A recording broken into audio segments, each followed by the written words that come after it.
BC స్టూడెంట్ల స్కాలర్షిప్లు pending స్కాలర్షిప్లు చెల్లించాలని, ఫీజు రియంబర్స్మెంట్ బకాయిలు చెల్లించాలని, గురుకులాల్లో బీసీ గురుకులాల్లో సమస్యలు పరిష్కరించాలని డిమాండ్ చేస్తూ ఉస్మానియా యూనివర్సిటీలోని ఆర్ట్స్ కాలేజీలో బీసీ విద్యార్థి మహాసభ జరుగుతోంది. బీసీ సంక్షేమ సంఘం జాతీయ అధ్యక్షుడు, ఎంపీ, బీజేపీ రాజ్యసభ సభ్యుడు ఆర్ కృష్ణేష్ చీఫ్ గెస్ట్గా హాజరుగా ఉన్నారు. అయితే ఈ మహాసభకు సంబంధించిన విశేషాలను చెప్పడానికి ఉన్నారు బీసీ యువజన సంఘం అధ్యక్షుడు జీలపల్లి అంజీ. వారిని అడిగి తెలుసుకుందాం. చెప్పండి. ఈరోజు బీసీ సంఘం జాతీయ అధ్యక్షుడు రాజ్యసభ సభ్యులు ఆర్ కృష్ణ గారి ఆధ్వర్యంలో ఇక్కడ ఉస్మానియా యూనివర్సిటీ ఉద్యమాల పూరిటిగడ్డ దగ్గర మీటింగ్ ఏర్పాటు చేయడం జరిగింది, విద్యార్థుల మహాసభ.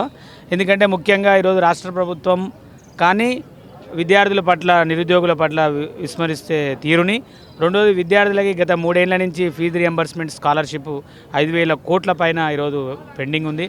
రెండోది డిగ్రీ కాలేజీలు ఈరోజు ఒక పక్క బంద్ చేసి 3 నెలల దాకా బంద్ చేస్తే కూడా మళ్ళీ అన్నగారు డిప్యూటీ సీఎంతో మాట్లాడి ఓపెన్ చేయడం జరిగింది. ఈరోజు 12 లక్షల మంది డిగ్రీ విద్యార్థులు ఈరోజు రోడ్ల మీదకి వచ్చే పరిస్థితి, కాలేజీలు ఎత్తే పరిస్థితి ఉంది.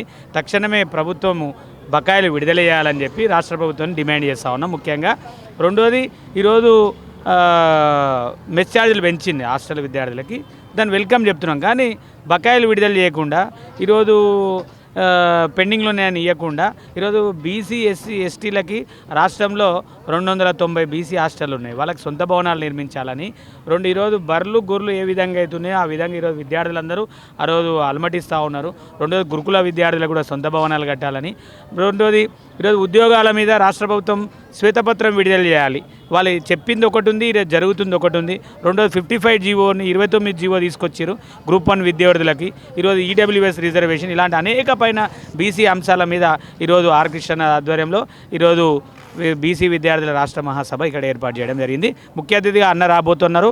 దానికి విద్యార్థులు నిరుద్యోగులు పడుతున్న బీసీలు ముఖ్యంగా ఏ విధంగా నష్టపోతున్నారో వాళ్ళ డిమాండ్ల మీద ప్రభుత్వానికి హెచ్చరించడానికి, రిప్రజెంట్ చేయడానికి ఈరోజు ఇక్కడ సభ ఏర్పాటు చేయడం జరుగుతుంది.